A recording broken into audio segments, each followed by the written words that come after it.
I want to just start by saying that I am kind of nervous today, right? So this is a shock for me because I never get nervous in any speaking environment I've been in. And so what I want to do here is that I want to give some shout outs, right? So we was giving shout outs earlier. So when I say Miriam, I want y'all to say Irvin, all right? Miriam, Irvin. Miriam. Irvin. Okay, so the reason I shouted out Miriam Irvin because she actually came here into this prison setting with me, right? I was incarcerated as a child at the age of 17. I'm from Queens, New York. Yes, yes. Queens get the money. Yeah, so I transitioned to Massachusetts as part of a gang transitioning from New York to Massachusetts. And I committed a homicide at the age of 17, and I was sentenced to life in prison. I was the youngest of 52 people, and I would then spend 28 years of my life in prison. It came a time where I became so conditioned that I believed that I was on the track to become the greatest gangster ever. Growing up in Queens, I grew up in the shadow of Fat Cat and the likes, right? So I kind of like wanted to be like them growing up as a child. And within 3 years of my incarceration, I was locked up inside a lockup for a homicide that happened in the prison, and then I ended up spending over a decade in solitary confinement. So it was like I was on a trajectory that I thought in my mind to become the greatest gangster ever, right? And I was cool with that. I was cool with that till I actually went to MCI Norfolk, the same prison as the brother just shared earlier that Malcolm X was in. Being in the same cells Malcolm X was in, I encountered a program called Restorative Justice, right? So this program was something that some of the elders in the prison came up with because we wanted to have, let me just back up a little bit. When I went to prison, I was the youngest member. 20 years into my incarceration, I was one of the oldest members in the prison, right? So now I became from following people to having people following me. And I learned that my energy, my words, they had power and they had influence. So I was like, you know what? I realized as well that I was doing the same disservice to youth that was done to me by my older generation, so I decided to use my influence for positive. But one thing I actually, thank you. One thing I actually learned though was that I learned that I wasn't who I thought I was. The brother shouted out the Nation of Gods and Earth earlier. I got to give them extreme credit because they raised me from a mental death while I was incarcerated and helped me navigate the whole system. However, one thing that didn't help me resurrect was the traumas I was dealing with. And I could tell you every crime I ever did, every misstep that I ever did, I could relate it to something that happened to me as a child.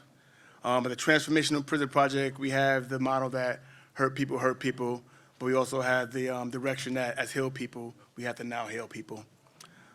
So actually in my restorative journey track, I actually began to like see everything that happened to me was not me. I was able to decompress, address, and heal from everything that ever happened to me, and then go on a trajectory to be actually a leader or an ambassador for restorative justice.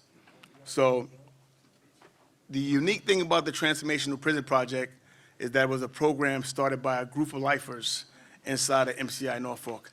When we started this group, everybody was serving life except for one person for a loss of life crime, and we took on the responsibility of actually bringing healing to our own community prison, as they call it. And we started with one program, which was the 8-week reading group, and then we came up with 13 different restorative justice-based programs, and we expanded to 6 different prisons in Massachusetts. And we did all that with the understanding, thank you. We did all that with the understanding that one day that we would come home and we would lead the organization. Now, we had no reason to believe that. Everybody was serving life. The only reason I was able to come home was because the laws changed around youthful brain development, and they said a child should not be sentenced to life for the rest of his life, right? Should be given an opportunity. So I came home in 2019, and since then, thank you. Since then, I actually took the leadership of the Transformational Prison Project. So we went from having a one-person ran organization to now we have 11 different people in our organization, 8 of whom are lifers, It's gonna be 8 of whom are formerly incarcerated, 5 of whom are lifers, and we just continually do the work, right? So not only are we doing work inside of institutions, we also doing work to do reentry efforts for people who actually are leaders inside the prison. So people who are leaders, who are actually changing their life, who have positive trajectory, we actually try to give them a pathway once they come home. And I shouted out Miriam Irvin earlier. I shouted out Miriam Irvin because she helped us realize one of our dreams of creating something we call the Wellness and Restoration Center. Somebody said earlier with a lot of insight that to me it's not about getting out, it's about staying out. I grew up in prison. I had a lot of prison ways. The only way I survived in prison was being indoctrinated by prison culture. But coming home, a lot of those things that I was doing, they no longer served me. So I needed direction, I needed counsel, and I needed mental health. But the mental health that was available to us was not one that actually was serving us. So we created our own Wellness and Restoration Center where we have our own clinicians. They do their own work, focused solely on people who return to society, and all of them have a lived experience or experience working in corrections with people who were incarcerated like myself. So if anybody, just take a look and see what the Transformation of Prison Project is about. Today I've only been out 3 years. Everybody that, thank you. Matter of fact, the brother said today's wisdom coach. I gotta give credit to my senior director of programming who's not here. He wasn't feeling well, but today's his 3rd year that he got out 3 years ago today. So yes, I want to acknowledge that. And I just wanted to say, like, I'm so moved to be here today because I see leaders here. And I know for a fact when I was on the streets, the only people I would listen to is these brothers here. No disrespect to anybody in here, but none of y'all could have told me to take a different path.